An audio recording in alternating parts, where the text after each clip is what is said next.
سيدنا محمد وعلى آله وأصحابه أجمعين. أما بعد، أعوذ بالله من الشيطان الرجيم. بسم الله الرحمن الرحيم. سبحان الذي أسرى بعبده ليلا من المسجد الحرام إلى المسجد الأقصى الذي باركنا حوله لنريه من آياتنا إنه هو السميع البصير. সম্মানিত দ্বীনি মুসলিম ভাতৃবৃন্দ, আমরা আজকের সংক্ষিপ্ত আলোচনার শুরুতে আল্লাহ রাব্বুল আলামিনের শুকরগুজার হচ্ছি, সেজন্য পড়ছি আলহামদুলিল্লাহ। আমাদের প্রিয় রাসূলের প্রতি শত কোটি দরুদ ও সালাম সাল্লাল্লাহু আলাইহি ওয়াসাল্লাম।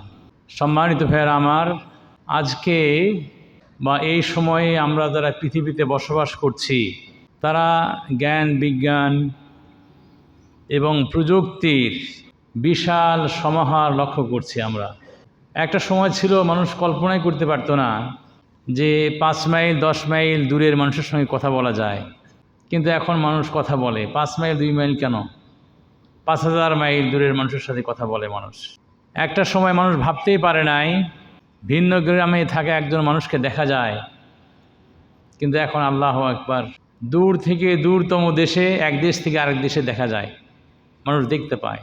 প্রিয় ভাইয়েরা আমার, আল্লাহ রাব্বুল আলামিন পবিত্র কোরআন কারীমের মধ্যে সূরাতুল ইসরা বা বানী ইসরাইল এর প্রথম যে আয়াত নাজিল করেছেন সেটা হচ্ছে আল ইসরা সম্পর্কে। আপনারা জানেন আল ইসরা ওয়াল মেরাজ এটা আল্লাহ রাসূল সাল্লাল্লাহু আলাইহি ওয়াসাল্লামের জীবনের একটি অন্যতম মুজিজা, অলৌকিক বিষয়। জ্ঞান বিজ্ঞানের যতই আবিষ্কার ঘটুক, যতই উন্নতি লাভ করুক, কিন্তু আল্লাহ রাসূল সাল্লাল্লাহু আলাইহি ওয়াসাল্লাম এক রাতে যা কিছু তিনি দেখেছেন, দেখে আবার ফিরে এসেছেন পৃথিবীতে, এটা এখনও বিজ্ঞানীদের কল্পনার বাইরে। এটা কিভাবে সম্ভব? সম্ভব এ কারণেই যে আল্লাহ রাব্বুল আলামিন যিনি জ্ঞানী বিজ্ঞানীদেরকে তৈরি করেছেন, সেই আল্লাহ রাব্বুল আলামিন তিনি নিজেই এর ব্যবস্থাপনায় ছিলেন। প্রিয় ভাইয়েরা আমার, আল্লাহ রাসূল সাল্লাল্লাহু আলাইহি সাল্লাম তিনি যে মুজিজা পেয়েছেন, অলৌকিক বিষয়, তার মধ্যে অন্যতম বিষয় ছিল হচ্ছে আল ইসরা ওয়াল মেরাজ। আল্লাহ রাব্বুল আলামিন বলেন, সুবহানাল্লাযী আসরা বিআবদিহি লাইলাম মিনাল মাসজিদিল হারাম ইলাল মাসজিদিল আকসাল্লাযী বারাকনা হাওলাহু।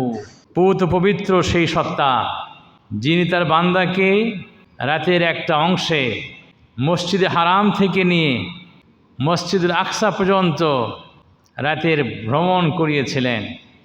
প্রিয় ভাইয়েরা আমার, আল্লাহ রাসূল সাল্লাল্লাহু আলাইহি সাল্লাম তিনি মক্কা থেকে বাইতুল মুকাদ্দাস সেখানে গিয়েছিলেন। আজকেও দেখেন, আজকেও এত সব কিছু খুব আধুনিক হয়ে গেছে, তারপরেও কি সম্ভব এক রাতে মক্কা থেকে বের হয়ে ফিলিস্তিনের বাইতুল মুকাদ্দাসে গিয়ে আবার সেখান থেকে ফিরে আসা? এটা অসম্ভব। আল্লাহ রাসূল সাল্লাল্লাহু আলাইহি সাল্লাম যখন ফিরে এসে তিনি বললেন, মক্কাবাসী যখন এটা শুনলো তারা হাসাহাসি শুরু করে দিল, তারা উপহাস করা শুরু করলো, এবং তারা বুঝলো যে তারা মনে করলো এটা একটা সুযোগ মুহাম্মদকে জব্দ করার, মুহাম্মদকে ধরার এটা একটা বড় সুযোগ। কারণ এটা অবিশ্বাস্য একটা বিষয়, মুহাম্মদ কিভাবে বলে যে এক রাতে বাইতুল্লাহ থেকে বাইতুল মুকাদ্দাসে সে গিয়েছে, আবার সেখান থেকে ঊর্ধ্ব আকাশ 1 2 3 4 5 6 7 তবক আসমানের উপরে গিয়ে আল্লাহর সঙ্গে কথোপকথন করে তিনি আবার দুনিয়ায় ফিরে এসেছে। এটা কীভাবে সম্ভব? মক্কায় হাসাহাসি শুরু হয়ে গেল। কাফেররা মনে করলো এটা সুবর্ণ সুযোগ, মুহাম্মদকে এবার পরাস্ত করা যাবে, পরাভূত করা যাবে। তারা দৌড়ে দৌড়ে আবু বকর সিদ্দিক রাদিয়াল্লাহু আনহুর কাছে গেল, গিয়ে বলে, আবু বকর, তুমি যার কথা শোনো সেই ব্যক্তি তো বলছে যে গত রাতে নাকি সে ব্যক্তি মক্কা থেকে বাইতুল মুকাদ্দাসে গিয়েছে, আবার সেখান থেকে 7 তবক আসমান পাড়ি দিয়ে আল্লাহর সঙ্গে কথোপকথন করে নাকি আবার দুনিয়ায় ফিরে এসেছে। আবু বকর সিদ্দিক রাদিয়াল্লাহু তাআলা আনহু তিনি বলেছেন, ইন ক্বালা যালিকা ফাহুয়া সাদিকুন ফি কওলিহি, আল্লাহ রাসূল যদি তিনি এই কথা বলে থাকেন তাহলে অবশ্যই তিনি তার কথায় সত্যবাদী। আল্লাহ আল্লাহ আকবার। এর নাম হচ্ছে ঈমান ভাই, এর নাম ঈমান। আজকে আমরা আমাদের সম্মুখে একটু এদিক ওদিক হয়ে গেলে আমরা ঈমান হারা হয়ে যাই। আমরা অনেক সময় ভুলে যাই যে আসলে কোরআনে কি আছে, হাদিসে কি আছে। অনেক সময় মনে করি যে এগুলো মনে হয় বোধগম্য না, এগুলো ঠিক না। কিন্তু ওই সময় আপনি চিন্তা করেন, ওই সময় চিন্তা করেন যে বিজ্ঞানের এই প্রযুক্তির এই বিষয়গুলো ছিল না।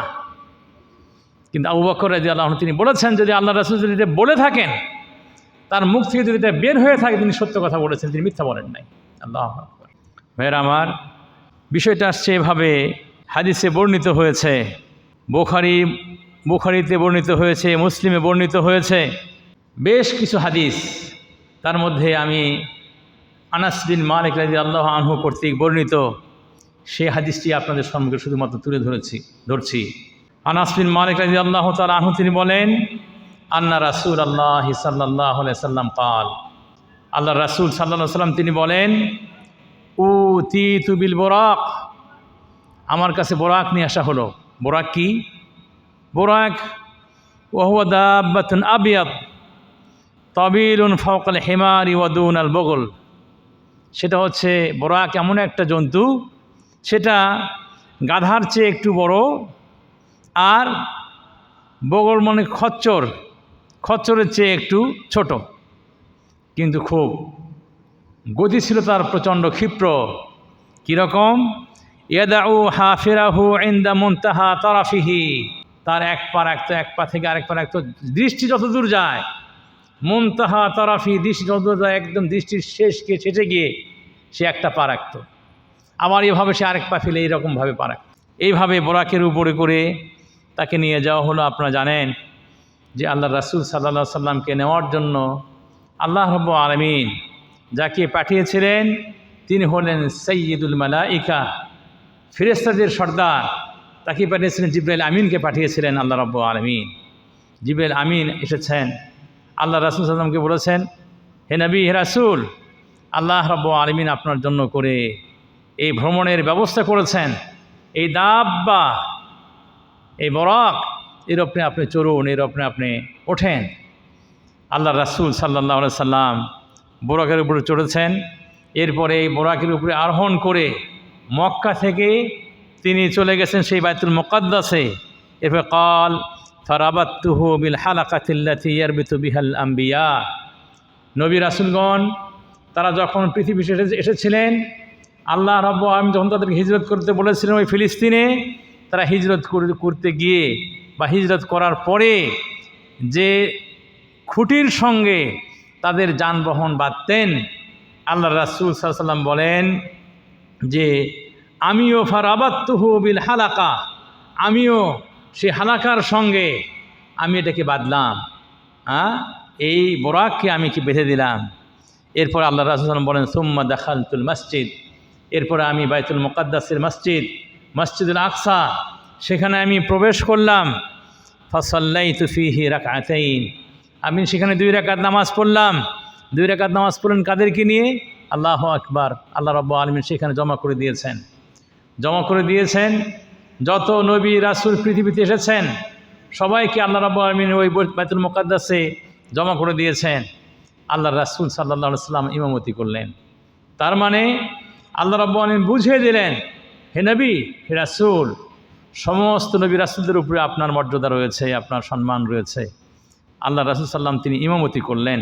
এবং আরও এই জিনিস বুঝিয়ে দেওয়া হলো, সমস্ত নবী এবং রাসূল যে দিন, যে ধর্ম নিয়ে পৃথিবীতে এসেছিলেন, সমস্ত দিনের ধর্মের যে মূল বিষয়গুলো, মূল শরিয়া, সমস্ত শরীয়তগুলো কোরআনের মধ্যে আল্লাহ রাব্বুল আলামিন দান করে দিয়েছেন।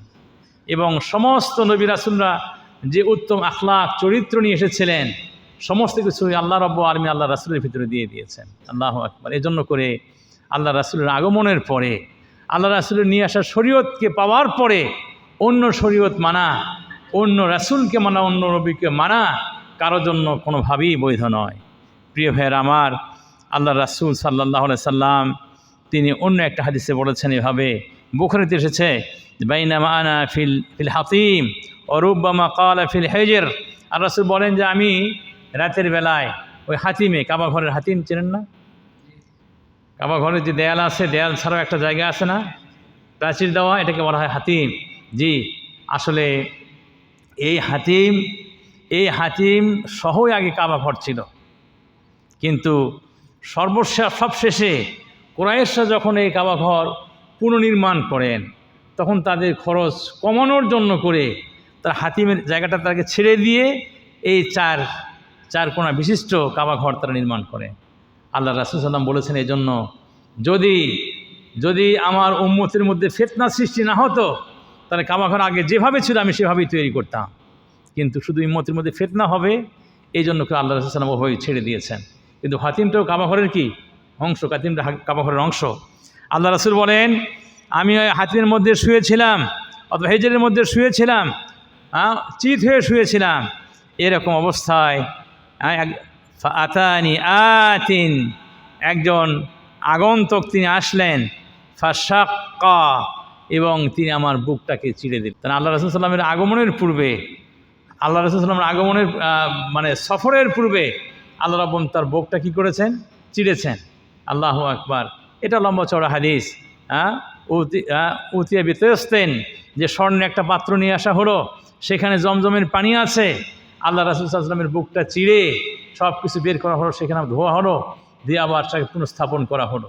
আল্লাহু আকবার। প্রিয় ভাইয়ের আমার, তো ওইগুলো ফাস্তাখরাজা কালবি সুম্মা উতিউতু বিতাস, এরপর আল্লাহ রাসূল বলেন যে আমার কালব, আমার হৃদয়টাকে সেখানে বের করা হলো, ফাগুসিলা কালবি, আমার কল্পটাকে ধোয়া হলো, সুম্মা হুশিয়া সুম্মা উঈদা, এরপরে আবার সেখানে আবার পুনরায় স্থাপন করা হলো, সুম্মা উতিউতু বিদাব্বা, এরপরে ওই যে বগল, ওই যে একটা এর কথা বললাম, জন্তুর কথা বললাম, সেই জন্তু নিয়ে আসা হলো। সেই জন্তুতে আল্লাহ রাসূল সাল্লাল্লাহু আলাইহি ওয়াসাল্লাম উঠলেন এবং তিনি বাইতুল মুকাদ্দাসে গেলেন, সেখানে ইমামতি করলেন। ইমামতি করার পরে সেখানে আল্লাহু আকবার, ইমামতি করলেন নবী রাসূলদের, দুনিয়াতে যত আম্বিয়া এসেছিলেন তাদের তিনি ইমামতি করলেন। ওলামায়ে কিরাম বলেন তাদের ওখানে আগমন দুটো কারণে, একটা হচ্ছে আল্লাহ রাসূল সাল্লাল্লাহু আলাইহি ওয়াসাল্লামকে অভ্যর্থনা জানানো, স্বাগত জানানো। স্বাগত কেন? তিনি মক্কা থেকে সেখানে গিয়েছেন, বাইতুল মুকাদ্দাসে গিয়েছেন, এই জন্য স্বাগত জানাতে তারা উপস্থিত। আবার তারা একই সঙ্গে আল্লাহ রাসূলকে বিদায় জানিয়ে দিচ্ছেন। বিদায় কিসের? দুনিয়ার জীবন, দুনিয়ার থেকে তিনি সফর করতেছেন কোথায়? ঊর্ধ্ব আকাশে যাচ্ছেন, কাজে তাকে বিদায় দিচ্ছেন এখান থেকে। আল্লাহু আকবার। সেখানে নবী রাসূলদের মিলন মেলা হয়েছিল।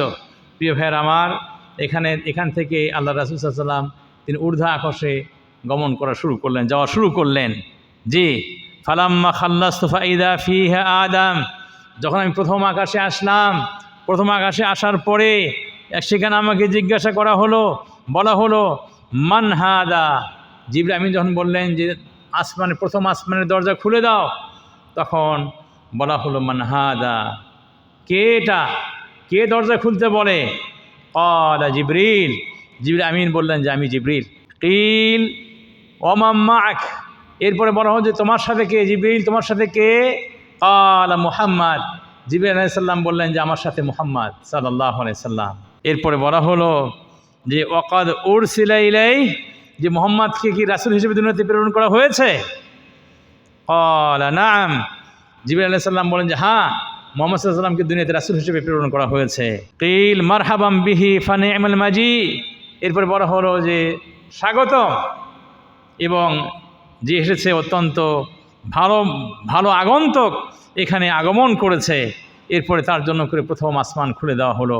ফাইদা ফিহা আদম, সেখানে আল্লাহ রাসূল সাল্লাল্লাহু আলাইহি ওয়াসাল্লাম দেখতে পেলেন আদম আলাইহিস সালামকে। জিবরাইল আলাইহিস সালাম বললেন হাদা আবুকা আদম ফাসাল্লিম, যেটা তোমার বাবা আদম, অতএব ফাসাল্লিম আলাইহি, তাকে তুমি সালাম করো। ফাসাল্লামতু আলাইহি, আদম আলাইহিস সালাম বলেন যে আমি তার প্রতি সালাম বললাম। ফারাদ্দাস সালাম, আদম আলাইহিস সালাম সালামের জবাব দিলেন এবং বললেন মারহাবান বিল ইবনে সালেহ ওয়ান নবী সালেহ, তিনি আমাকে বললেন স্বাগতম জানাই আমি আমার সৎ সন্তান, ভালো সন্তানকে, এবং একজন ভালো নবীকে আমি স্বাগত জানাই। এরপরে আল্লাহ রাসূল সাল্লাল্লাহু আলাইহি সাল্লাম দ্বিতীয় আসমান থেকে তৃতীয় আসমানের দিকে তিনি গেলেন। দ্বিতীয় আসমানে, প্রথম আসমান থেকে দ্বিতীয় আসমানে তিনি গেলেন। যে দ্বিতীয় আসমানে গিয়ে আবার জিজ্ঞাসা করলেন জিবরাইল আমিন যে আমাদের জন্য গেট খুলে দেওয়া হোক। বলা হলো কে? বললেন জিবরিল। সাথে কে? মুহাম্মদ। তো মুহাম্মদকে পাঠানো হয়েছে দুনিয়াতে রাসূল হিসাবে? যে হ্যাঁ, পাঠানো হয়েছে। তারপরে গেট খুলে দেওয়া হলো এবং তারা স্বাগত জানালেন যে মারহাবাম মারহাবাম মারহাবাম বিহি ফানি'মাল মাজিউ জাআ। তাকে স্বাগত জানানো হলো এবং বলল যে আগন্তুক অত্যন্ত ভালো আগন্তুক বলা হলো। এরপরে গেট খুলে দেওয়া হলো। সেখানে আল্লাহ রাসূল সাল্লাল্লাহু আলাইহি সাল্লাম দেখলেন ইয়াহইয়া আলাইহিস সালাম এবং ঈসা আলাইহিস সালামকে সেখানে তিনি দেখতে পেলেন। এরপর অনুরূপভাবে তৃতীয় আসমানে নিয়ে যাওয়া হলো। আল্লাহ রাসূল সাল্লাল্লাহু আলাইহি সাল্লামকে আল্লাহ সাল্লামের জন্য সেখানে গেট খুলে দেওয়া হলো। সেখানে গেট খুলে দেওয়ার পরে সেখানে আল্লাহ রাসূল সাল্লাম দেখলেন যে সেখানে কে আছেন? ইউসুফ আলাইহিস সালাম তিনি সেখানে আছেন। ইউসুফ আলাইহিস সালাম তাকে স্বাগত জানালেন। এরপর চতুর্থ আসমানের গেট খোলার জন্য বলা হলো। চতুর্থ আসমানের গেট খুলে দেওয়া হলো। চতুর্থ আসমানের গেট খুলে দেওয়ার পরে সেখানে আল্লাহ রাসূল সাল্লাম প্রবেশ করলেন এবং সেখানে ইদ্রিস আলাইহিস সালামের সঙ্গে তার সাক্ষাৎ ঘটল। ইদ্রিস আলাইহিস সালাম তাকে স্বাগত জানালেন, অভ্যর্থনা জানালেন। এরপরে আল্লাহ রাসূল সাল্লাম পঞ্চম আসমানে গেলেন। পঞ্চম আসমানে গিয়ে আবার গেট খুলে দেওয়ার জন্য বলা হলো। সেখানে ওইভাবে আগের মতোই বলা হলো যে কে তুমি? বললেন জিবরিল। সাথে কে? মুহাম্মদ। তাকে রাসূল হিসেবে প্রেরণ করা হয়েছে? যে হ্যাঁ, রাসূল হিসেবে তাকে প্রেরণ করা হয়েছে। তাকে স্বাগত সম্ভাষণ জানানো হলো। এরপরে সেখানে দেখলেন হারুন আলাইহিস সালামের সঙ্গে তার সাক্ষাৎ ঘটল। পঞ্চম আসমান শেষ করার পরে ষষ্ঠ আসমানে গেলেন। সেখানে দরজা খুলে দেওয়া হলো। দরজা খুলে দেওয়ার পরে সেখানে আল্লাহ রাসূল সাল্লাল্লাহু আলাইহি সাল্লামের সঙ্গে দেখা হলো মূসা আলাইহিস সালামের সঙ্গে। এরপর সপ্তম আকাশ পাড়ি দিয়ে যখন এখানে উঠলেন, গিয়ে দেখলেন ইব্রাহিম আলাইহিস সালাম। ইব্রাহিম আলাইহিস সালামকে আল্লাহ রাসূল সাল্লাল্লাহু আলাইহি সাল্লাম তিনি সেখানে সালাম বললেন। যে আমার সম্মানিত ভাইয়েরা, তো এইগুলো বলার পরে তো এখন জিবরাইল আমিনের কাজ শেষ। এরপরেও সিদরাতুল মুনতাহা, সিদরাতুল মুনতাহা, যে সেই সিদরাতুল মুনতাহা, এখানে জিবরাইল আমিন আল্লাহর রাসূল সাল্লাল্লাহু আলাইহি সাল্লামকে নিয়ে আসলেন। নিয়ে আসার পরে বললেন যে আমি আর যেতে পারবো না, আমি আর যেতে পারবো না, আমার যাওয়ার সম্ভব নয়। আল্লাহ রাব্বুল আলামিন বলেছেন ওয়ালাকাদ রাআহু নাজলাতান উখরা ইনদা সিদরাতিল মুনতাহা ইনদাহা জান্নাতুল মাওয়া। জি, আল্লাহ রাসূল সাল্লাল্লাহু আলাইহি সাল্লাম জিবরিল আমিনকে দুইবার আল্লাহ রাব্বুল আলামিন যে আকৃতিতে জিবরাইল আলাইহিস সালামকে তৈরি করেছেন, দুইবার তিনি দেখেছেন। একবার দেখেছেন ওই হীরা গুহায় যখন প্রথম ওহী নাযিল হয় তখন, আর দ্বিতীয়বার দেখেছেন এই সিদরাতুল মুনতাহা, সিদরাতুল মুনতাহায় সেখানে আল্লাহর রাসূল সাল্লাল্লাহু আলাইহি সাল্লাম জিবরাইল আমিনকে দেখলেন এই অবস্থায়। আল্লাহু আকবার। লাহু সিত্তু মিয়াতু জানাহ। জিবরাইল আলাইহিস সালাম, আল্লাহু আকবার, কত বড় দেহের অধিকারী আল্লাহর সৃষ্টি। সিত্তু মিয়াতু জানাহ, তার পাখা একটা না দুটা না, কয়টা? 600। কত? 600 পাখা। আল্লাহু আকবার। এবং জিবরাইল আলাইহিস সালাম যখন তিনি পাখা মিলতেন, সাদ্দাল উফুক, পুরো দিগন্ত ঢেকে যেত। আল্লাহু আকবার। পূর্ব দিগন্ত পশ্চিম দিগন্ত আছে না ভাই? পাখা মিললে পূর্ব দিগন্ত ঢেকে যেত। আল্লাহু আকবার, এত বড়, সুবহানাল্লাহ। জি জি, সম্মানিত ভাইয়েরা আমার, তো জিবরাইল আলাইহিস সালাম বললেন যে মুহাম্মদ আমি আর যেতে পারবো না, আমি যদি যাই আমি জ্বলে পুড়ে শেষ হয়ে যাব, আমার যাওয়ার সম্ভব নয়, কিন্তু তোমার যাওয়ার অনুমতি আছে। অনুমতি দিয়েছেন কে? আল্লাহ। কাজী আপনি যান। আল্লাহ রাসূল সাল্লাল্লাহু আলাইহি সাল্লাম গেলেন। তিনি আরও সম্মুখে অগ্রসর হলেন এবং সেখানে আল্লাহ রাসূল তাসরিফ আল কালাম, কলমে যে আল্লাহ রাব্বুল আলামিন মানুষের মাকাদির লিখছেন, এই কলমের খসখসানি শব্দ আল্লাহ রাসূল তিনি শুনতে পেয়ে। তবে আল্লাহ রাসূলকে জিজ্ঞাসা করা হয়েছে, আল্লাহ রাসূল যে আপনি সিদরাতুল মুনতাহা পার হয়ে গেলেন, আল্লাহর সঙ্গে যে আপনার কথোপকথন হলো, আপনি কি আল্লাহর সঙ্গে দেখা করেছেন? আল্লাহ কি আপনি দেখে ফেলেছেন? আন্না আরাহু নূরুন আন্না আরাহু। আল্লাহ রাসূল বলছেন আল্লাহকে আমি কীভাবে দেখব? আল্লাহ তো নূর, নূরকে দেখা যায় না, কীভাবে তাকে আমি দেখব? নূরকে দেখা সম্ভব নয়। তবে আল্লাহ রাব্বুল আলামিনের সঙ্গে দেখা হবে না ভাই? কখন? জান্নাতে দেখা হবে ইনশাআল্লাহ। জি, জান্নাতে দেখা হবে। প্রিয় ভাইয়ের আমার, সিদরাতুল মুনতাহা, সেখানে আল্লাহ রাসূল সাল্লাল্লাহু আলাইহি ওয়াসাল্লাম সিদরাতুল মুনতাহা অতিক্রম করে, যেটা শেষ সীমানা ছিল জিবরাইলের জন্য, শেষ সীমানা ছিল, কিন্তু শেষ সীমানা অতিক্রম করে আল্লাহ রাসূলের সম্মুখে অগ্রসর হলেন। আল্লাহ রাব্বুল আলামিনের সঙ্গে সেখানে কথা হলো। জি, এবং ওয়াইদা আরবাতু আনহার, সেখানে আল্লাহ রাসূল দেখতে পেলেন 4টা নদী। কয়টা নদী? 4টা নদী দেখলেন। এবং সেই নদীর মধ্যে কি 4টা নদীর মধ্যে হচ্ছে নাহারানে বাতিনান ও নাহারানে জাহিরান, দুটো নদী যেটা গোপন, আর দুটো নদী প্রকাশিত। আল্লাহ রাসূল সাল্লামকে জিজ্ঞাসা করা হলো, আল্লাহ রাসূল সাল্লাম জিজ্ঞাসা করলেন, মা হাদান ইয়া জিব্রাইল, বললেন জিব্রাইল এটা কি? কাল আম্মাল বাতিনান, যে দুটো গোপন নদী যেটা দেখা যাচ্ছে, নাহারানে ফিল জান্নাহ, এটা জান্নাতের দুটো নদী, জান্নাতের দুটো নদী এটা। এরপর আম্মা যাহিরান ফান্নীল ওয়াল ফুরাত, আর যে দুটো নদী বাহ্যিকভাবে প্রকারভাবে দেখা যাচ্ছে, এটা নীল নদী এবং ফুরাত নদী। আল্লাহু আকবার। প্রিয় ভাইয়ের আমার, আল্লাহ রাসূল সাল্লাল্লাহু আলাইহি সাল্লাম সেখানে সেখানে সেখানে জান্নাতীদের যে নিয়ামত, সেই নিয়ামত তিনি দেখে এসেছেন। জাহান্নামীদের আযাব শাস্তি, সেগুলো আল্লাহ রাসূল সাল্লাল্লাহু আলাইহি সাল্লাম দেখে এসেছেন। ওরফি আলিল বাইতুল মামুর, আল্লাহ রাসূল বলেন এরপরে আমার নিকটে বাইতুল মামুর উপস্থাপন করা হলো। বাইতুল মামুর কি? আল্লাহু আকবার। বাইতুল মামুর, সেখানে একসঙ্গে ৭০,০০০ ফেরেশতা কি করেন? নামাজ আদায় করেন। এবার একবার যে সুযোগ পেয়েছে তিনি আর দ্বিতীয়বার সুযোগ, আল্লাহু আকবার। মানুষের সংখ্যা কত ভাই? ফেরেশতার সংখ্যা কত? এক ওয়াক্ত নামাজ পড়ার দ্বিতীয়বার তিনি সময় পাবেন না, তারা সুযোগই আর পাবেন না। আল্লাহু আকবার। তাহলে আল্লাহ রাব্বুল আলামিনের সৃষ্টি এই ফেরেশতাকুল, তাদের সংখ্যা কত? প্রিয় ভাইয়ের আমার, এই সফরে আল্লাহ রাব্বুল আলামিন প্রিয় নবী মুহাম্মদুর রাসূলুল্লাহ সাল্লাল্লাহু আলাইহি সাল্লামের উপরে 50 ওয়াক্ত নামাজ কী করে দিয়েছিলেন? আল্লাহ রাব্বুল আলামিন কী করে দিয়েছিলেন? ফরজ করে দিয়েছিলেন 50 ওয়াক্ত নামাজ। আল্লাহ রাসূল সাল্লাল্লাহু আলাইহি ওয়াসাল্লাম 50 ওয়াক্ত নামাজ নিয়ে ফিরে এসেছেন। ওই যে আবার দেখা কার সঙ্গে? ষষ্ঠ আসমানে দেখা কার সাথে? মুসা আলাইহিস সালামের সঙ্গে ষষ্ঠ আসমানে দেখা। মুসা আলাইহিস সালাম বলতেছেন যে মুহাম্মদ কী নিয়ে আসলে, কী দিল? তো বলছেন আল্লাহ রাব্বুল আলামিন 50 ওয়াক্ত নামাজ ফরজ করে দিয়েছেন। মুসা আলাইহিস সালাম তিনি বলছেন, যে তুমি আল্লাহর কাছে ফিরে যাও। কি করো তুমি? আল্লাহর কাছে কি যাও? ফিরে যাও। ফাসআলহু ওয়াত তাখফীফ লিউম্মাতিক, তুমি তোমার উম্মতের জন্য কিছু হালকা করে নাও। কারণ আমি তোমার পূর্বে ইন্নী কাদ জাররাবতুন নাস ক্বাবলাক, আমার পূর্বে আমি মানুষকে চড়িয়ে এসেছি। মানুষ চড়ানো যে কত কঠিন বিষয়, মানুষকে পরিচালনা কত কঠিন বিষয়, এটা আমি জানি।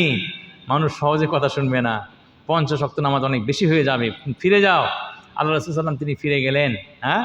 তিনি বলছেন আনা জাররাবতু ক্বাবলাকা, যে আমি তোমার পূর্বে মানুষ চড়ানোর কাজ আমি করে এসেছি, এই অভিজ্ঞতা আমার আছে। আল্লাহ রাসূল সাল্লাল্লাহু আলাইহি ওয়াসাল্লাম ফিরে গেলেন, আল্লাহর কাছে বললেন আল্লাহ আমাকে একটু কমায় দেন। 10 কমায় দেওয়া হলো, এরপর আবার 10, এরপর আবার 10, যতবারই আছে মুসা আলাইহিস সালাম বলছেন তুমি ফিরে যাও, কারণ তোমার উম্মত পারবে না, শেষ জামানার উম্মত পারবে না। শেষ পর্যন্ত যখন 5 হয়ে যায়, তারপর আল্লাহ রাসূল সাল্লাল্লাহু আলাইহি ওয়াসাল্লাম বলেন যে ইন্নী ইস্তাহয়াইতু হাত্তা ইস্তাহাইতু ওয়ালাকিন্নী আরদা ওয়া উসলিম, যে হ্যাঁ আমি এখন লজ্জা পাই আল্লাহর কাছে, আর কি 5 ওয়াক্ত করে দিছে, আর কি বলবো, আমি লজ্জা পাচ্ছি, বরং এটাতে আমি খুশি থাকলাম, এটা আমি মেনে নিলাম। জি যখন আল্লাহ রাসূল সাল্লাল্লাহু আলাইহি ওয়াসাল্লাম বলতেন, যখন আমি ওই জায়গা অতিক্রম করলাম, ফালাম্মা তাজাওয়াজতু নাদা মুনাদিন, তখন একজন আহ্বানকারী আহ্বান করে বলল, আমদাইতু ফারিদাতি ওয়া খাফফতু আন ইবাদি, আমি আমার ফরজ বিষয়টাকে আমি কি করে ধার্য করে দিলাম। ধার্য হয়ে গেল কত ওয়াক্ত? 5 ওয়াক্ত ধার্য হয়ে গেল। ওয়া খাফফতু আন ইবাদি, এবং আমি আমার বান্দাদের জন্য করে কম করে দিলাম। যে আমার সম্মানিত ভাইরা, এই যে ইসরা এবং মিরাজের ঘটনা, এই ইসরা মিরাজের ঘটনা নিয়ে আজকেও দুনিয়াতে মানুষের ভাগাভাগি আছে, বিভিন্ন রকম আছে না ভাই? এখনও যারা আল্লাহর প্রতি বিশ্বাস রাখে না, ঈমান রাখে না, তারা কি বলে? তারা বলে ইসরা এবং মিরাজ বলতে এসব কোনো কিছু নাই, তারা এগুলো বিশ্বাস করে না। যারা ইসরা এবং মিরাজকে বিশ্বাস করবে না তারা কাফের। তারা কি? কাফের। তারা কাফের, কারণ আল্লাহর কথাকে তারা মিথ্যা প্রতিপন্ন করে, আল্লাহর রাসূল সাল্লাল্লাহু আলাইহি ওয়াসাল্লামকে তারা মিথ্যা প্রতিপন্ন করে। জি ভাইরা, তো এটা সত্য জিনিস। আমার কোনো দল আছে কি আছে, ইসরা মিরাজ হয়েছে ঠিকই, কিন্তু আল্লাহ রাসূলের সশরীরে হয় নাই। কি হয় নাই? সশরীরে হয় নাই। কিসে হয়েছে? স্বপ্নের মাধ্যমে হয়েছে। কিসের মাধ্যমে হয়েছে? স্বপ্নের মাধ্যমে হয়েছে। আরে ভাই, স্বপ্নের মাধ্যমে হলে তো এটা স্বাভাবিক বিষয়। তার কি সমস্যা ছিল? তাহলে কুরাইশরা তো মেনে নিত। কুরাইশরা তো মেনে নেয় না, এই কারণেই তারা বলছে যে মুহাম্মদ এটা সম্ভব নয়। কিন্তু আল্লাহ রাসূল বলছেন যে আমি সশরীরে জাগ্রত অবস্থায়, ঘুমের মধ্যে নয়, আমি নিজের শরীরে সেখানে গিয়েছি, এগুলো আমি দেখে এসেছি। কাফেররা পরীক্ষা নিয়েছে বলছে, মুহাম্মদ তোমার কথা যদি সত্য হয় আমাদের প্রশ্নের জবাব দাও। আল্লাহ রাসূল বলছেন যে আমি খুব কঠিন পরীক্ষার মধ্যে পড়েছিলাম, আমি জীবনে এরকম পরীক্ষার সম্মুখীন হয় নাই। কুরাইশরা আমাকে জিজ্ঞাসা করতেছিল যে মুহাম্মদ মক্কা থেকে বাইতুল মুকাদ্দাসে গিয়েছ, পথের মধ্যে কি আছে এগুলো তুমি বলো। আল্লাহ রাসূল সাল্লাল্লাহু আলাইহি ওয়াসাল্লাম বলেন যে আল্লাহ রাব্বুল আলামিন তিনি আমার সম্মুখে বাইতুল মুকাদ্দাসকে ধরলেন, সমস্ত কিছুকে ধরলেন, আমি দেখতেছি আর কাফেরদের প্রশ্নের উত্তর দিয়ে দিচ্ছি। আল্লাহ আল্লাহ। জি আমার সম্মানিত ভেরা, জি তাহলে যারা বলে যে আল্লাহ রাসূল ঘুমের মধ্যে দেখেছেন তাদের কথাটাও কি না ঠিক নয়, বরং সুবহানাল্লাযী আসরা বিআবদিহি, আল্লাহ বলেন পুত পবিত্র সেই সত্তা যিনি ইসরা করেছেন, রাতের বেলায় ভ্রমণ করিয়েছেন বিআবদিহি, তার বান্দাকে। আব্দ বলতে বান্দা বলতে তার রূহ এবং তার জিসম, তার শরীর এবং তার রূহ আত্মা সব কিছু মিলেই বান্দা হয়। কাজে আল্লাহ রাব্বুল আলামিন বলছেন আসরা বিআবদিহি, তার বান্দাকে যিনি নিয়ে গেছেন, তার মানে তার বান্দার শরীরকেও নিয়ে গেছেন, তার আত্মাকেও নিয়ে গেছেন আল্লাহ রাব্বুল আলামিন। জি আমার সম্মানিত ভাইয়েরা, জি আরেক দল মুসলিম তারা আলহামদুলিল্লাহ তারা বিশ্বাস স্থাপন করেন যে আল্লাহ রাসূল সাল্লাল্লাহু আলাইহি ওয়াসাল্লাম তিনি সশরীরে গিয়েছেন, তাই কি না, জাগ্রত অবস্থায় তিনি গিয়েছেন। জি আমার সম্মানিত ভাইয়েরা, এই যে মনে করেন এত বড় একটা ঘটনা কেন ভাই? আপনারা জানেন যে এত বড় ঘটনা ঘটেছে, আল্লাহ রাব্বুল ঘটিয়েছিলেন এই কারণে যে এই ইসরা মিরাজের আগে আল্লাহ রাসূলকে যিনি আগলে রাখতেন, আল্লাহ রাসূল চাচা আবু তালেব, কাফেরদের এত আক্রমণ, মুহুর্মুহু আক্রমণ, কাফেরদের এতভাবে চতুর্দিক থেকে হামলা করার ষড়যন্ত্র সবগুলোকে নস্যাৎ করে দিতেন কে? তার চাচা আবু তালেব। আবু তালেবের এসে সবাই পিছিয়ে হটতে বাধ্য হতো যে মুহাম্মাদের গায়ে হাত দেওয়া যাবে না, তার পক্ষে তার চাচা আছে, কিন্তু সেই চাচা ইন্তেকাল করলেন। তার স্ত্রী সহধর্মিণী খাদিজাতুল কুবরা, আল্লাহু আকবার, আল্লাহ রাসূল প্রতি ওহী নাযিল হলো, তিনি তো জানেন না যে জিবরিল কী জিনিস, ভয় পেয়েছেন। খাদিজা রাদিয়াল্লাহু আনহা আল্লাহ রাসূলের পিছে ঘোরেন, আল্লাহ রাসূলকে নিয়ে যান ডাক্তারের কাছে, তাই কি না, নিয়ে যে বলেন যে দেখেন আপনার ওয়ারাকা ইবনে নওফাল, তার কাছে নিয়ে যান, নিয়ে যেয়ে বলেন যে দেখেন তার কী হয়েছে শোনেন। আল্লাহু আকবার, আগলে রেখেছিলেন। আল্লাহ রাসূলের কী প্রয়োজন, কী দরকার, খাদিজা রাদিয়াল্লাহু আনহা সেগুলোর জন্য ব্যবস্থায় ছিলেন। আল্লাহু আকবার। দুইজন মানুষই মারা গেলেন, আল্লাহ রাসূল একা হয়ে পড়লেন। আল্লাহ রাসূলের উপর আক্রমণ হলো, আল্লাহ রাসূলের উপর নির্যাতন হলো, আল্লাহ রাসূল গায়ে হাত তুললো, আল্লাহ রাসূল সিজদায় পড়ে আছেন, উটের ভুঁড়ি নিয়ে এসে তার মাথার উপরে দিয়েছেন। আবু বকর রাদিয়াল্লাহু আনহু শুনতে পেলেন, দৌড়ে আসলেন। ফাতেমা রাদিয়াল্লাহু আনহা শুনতে পেলেন, দৌড়ে আসলেন, এসে বললেন আতাকতুলুনা রাজুলান ইয়াকুলু লা ইলাহা ইল্লাল্লাহ, তোমরা কি শুধুমাত্র এই কারণেই একজন মানুষকে মেরে ফেলছো যে শুধু তার শুধু অপরাধ তিনি বলেন যে এক আল্লাহ ছাড়া আর কোনো ইলাহ নেই, মাবুদ নেই, এটাই কি তার অপরাধ? আর এই জন্য কি তোমরা তাকে মেরে ফেলবে? আল্লাহ রাসূলের উপর অত্যাচার, হামলা। দুর্বল মুসলিম বিলাল রাদিয়াল্লাহু আনহু, আম্মার বিন ইয়াসির যারা আছেন, খাব্বাব বিন আরত রাদিয়াল্লাহু আনহুম, যারা মিসকিন, দরিদ্র, হতদরিদ্র যে সমস্ত সাহাবী, তাদের উপরে নির্যাতন, তাদের উপরে জুলুম, অবিচার, অত্যাচার। এরকম অবস্থায় আল্লাহ রাব্বুল আলামিন চাইলেন যে আসলে মুহাম্মদকে সান্ত্বনা দেওয়া দরকার। দুনিয়ার মানুষ তার বিপক্ষে থাকলেও, দুনিয়া আসমানের নিচের মানুষ তার পক্ষে না থাকলেও, ঊর্ধ্ব আকাশের উপরে যারা আছেন নবী রাসূলগণ এবং আল্লাহ রাব্বুল আলামিনের নিকটতম বান্দা ফেরেশতাগণ, স্বয়ং আল্লাহ রাব্বুল আলামিন আমরা সকলেই তোমার পক্ষে আছি হে মুহাম্মদ, তাই তোমার চিন্তিত হওয়ার কোনো কারণ। আল্লাহ রাব্বুল আলামিন এটা দেখিয়ে দিলেন। জি আমার সম্মানিত ভাইরা, ইসরা এবং মেরাজ এজন্য গুরুত্বপূর্ণ যে আল্লাহু আকবার, এই ইসরা এবং মেরাজের মধ্যে আল্লাহ রাব্বুল আলামিন আমাদের জন্য করে, উম্মাহ মুহাম্মাদের জন্য করে সালাত ফরজ করে দিয়েছেন। কাজে আমার সম্মানিত ভাইরা, সালাত অত্যন্ত গুরুত্বপূর্ণ ইবাদত। অতএব সালাতের প্রতি আমাদের আলাদা কি রাখতে হবে, যত্ন রাখতে হবে, আলাদা খেয়াল রাখতে হবে। ইসরা মিরাজ এটা আল্লাহ রাসূলের জন্য একটা ধরনের প্রস্তুতি ছিল, এক ধরনের প্রস্তুতি। আপনি কোথায় যাবেন? আপনি সৌদি আরবে যাবেন, সৌদি আরবে যাওয়ার আগে আপনাকে ঢাকা যেতে হয়, তাই কি না? ঢাকা যেতে হয়, যে তার মানে একটা আলাদা একটা প্রস্তুতি। আপনার এলাকা থেকে, আপনার ডিস্ট্রিক্ট থেকে ঢাকায় আসলেন, ভিসা গ্রহণ করলেন, একটা অভিজ্ঞতা হলো, ডিস্ট্রিক্ট লেভেল থেকে আপনি ঢাকায় রাজধানীতে আসলেন, জি আল্লাহ রাসূল সাল্লামকে হিজরত করতে হবে। কি করতে হবে ভাই? হিজরত করতে হবে, মক্কা থেকে মদিনায় হিজরত করতে হবে। আল্লাহ রাব্বুল আলামিন এই সফরের আগে ঊর্ধ্ব জগতের কি করে দিলেন? সফর করিয়ে দিলেন, যে আল্লাহ রাসূল যাতে কি একটা কি হয়, আল্লাহু আকবার, আল্লাহ রাসূলের যাতে করে অভিজ্ঞতা হয়ে যায়। জি আমার সম্মানিত ভাইরা, এই ইসরা এবং মেরাজের মাধ্যমে আল্লাহ রাসূল সাল্লাল্লাহু আলাইহি সাল্লামের সুজাআ, তার বীরত্ব প্রকাশ পেয়ে যায়, যে আল্লাহ রাসূল সাল্লাল্লাহু আলাইহি সাল্লাম কোনো সময়ে বাতিলের মুখে তিনি নত ছিলেন না, বরং হক তিনি প্রকাশ করেছেন নির্ভয়ে। জি আল্লাহ রাসূল কোনো সময় তাদেরকে ভয় পান নাই। জি আমার সম্মানিত ভাইরা, এখন তো আমরা এই আলোচনাগুলো করলাম, এই আলোচনা থেকে আরেকটা বিষয় আমাদের বলা দরকার, সেটা হচ্ছে এই যে কোরআন এবং হাদিসের বিভিন্ন কথা আমরা আপনাদেরকে বললাম, কোরআনের আয়াতগুলো থেকে হাদিসগুলো থেকে বোঝা গেল যে এটা অমুক রাতে হয়েছে, অমুক মাসে, অমুক তারিখে, অমুক সালে। আছে এটা? কথা বলেন। নাই, এটা নাই। কিন্তু আজকে আমাদের সমাজে কিছু মানুষ 27 রজব হিসেবে এটাকে কি করে দেবে? চালাইয়ে দিবে। তারা 27 রজব হিসেবে তারা চালাইয়ে দিবেন। পেপার পত্রিকায় লেখা হবে, রেডিও টিভিতে বিশেষ প্রোগ্রাম হবে, সাধারণ জনগণ বিশেষ ইবাদত করার জন্য চেষ্টা করবে। ভাইরা, আমি আপনাদের ভাই, আপনাদের কাছের মানুষ, আপনাদের ভালো চাই ভাই। যদি বিশেষ কোনো ইবাদত থাকতো আল্লাহ রাসূল নিজে পালন করতেন, আল্লাহ রাসূল সাহাবাদেরকে বলতেন সেটা পালন করার জন্য, আল্লাহ রাসূল করেন নাই। কাজেই রজব মাসের 27 তারিখ কেন?